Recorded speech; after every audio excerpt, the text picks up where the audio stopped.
If you desire long life and health, avoid all excesses. Carry nothing to extremes. Once more preserve the equilibrium. You must neither abandon yourself to the benignities of Hesed, nor restrict yourself to the rigours of Gevurah. So when you have passed beyond the mortal sphere by the allurements of ecstasy, return to yourself. Seek repose, and enjoy the pleasures which life supplies for the wise, but do not indulge too freely. If you feel fatigued by tempting fascination of a prolonged fast, then take food and drink. But if you have a loss of appetite from generous diet, then fast by all means. If you are feeling the seductiveness of womankind, seek relief from women. You must learn to overcome all passions, and conquer all tendencies to folly. But let there be no misunderstanding.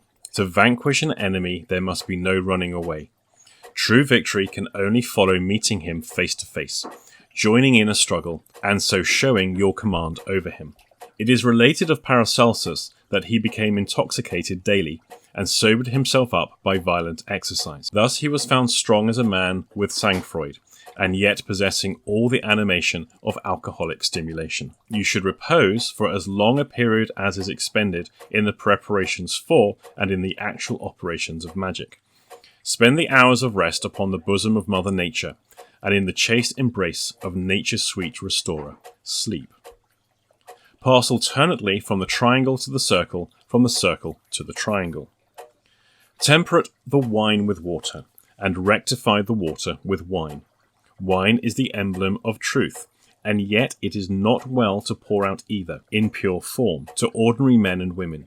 Some dilution with water is very desirable. Know that the luminous septenary has its enemies, and as obstacles, but acting also in some ways as auxiliaries. A dark septenary of averse forces. If a man abuses the high forces of the septenary of powers, his errors form the 7 capital sins. But give little wine to the one who easily gets intoxicated, and in like manner give but little occult instruction to those who make light of it, who abuse instead of use, and so change truth into error. Come hither now, and let us consider without fear this great one, the bugbear of the Christian creed, this ghost of Ahriman, the monstrous androgynous sphinx of Mendes. It is the synthesis of unbalanced forces, a demon. The devil is truly blind force. If you help the blind, you may be served by him. If you let the blind lead, you are lost. Each element and every number has its demon, because each element and every number enshrines a force which ignorance may put to evil purposes. The same sword by which you defend your father may also slay him. Know then that the demonic force of each entity must be conquered by knowledge and good purpose. Avoid darkness where demonic power prefers to manifest. Fight it in broad daylight and fearlessly. The devil, one day desiring to stop the progress of an adept, broke one wheel of his chariot. But this true adept compelled the devil to curl himself up on the wheel and act for the time as its tire, and so drove on, reaching his destination even sooner than he would have done if the devil had let him alone. Meditate deeply on this old allegorical epigram, Ore e tasse, and when you have seized its occult sense, tell no other of your success. The symbolic representation of the devil shows a multiple, disharmonious, and anarchic sort of sphinx, typical of confusion and disorder.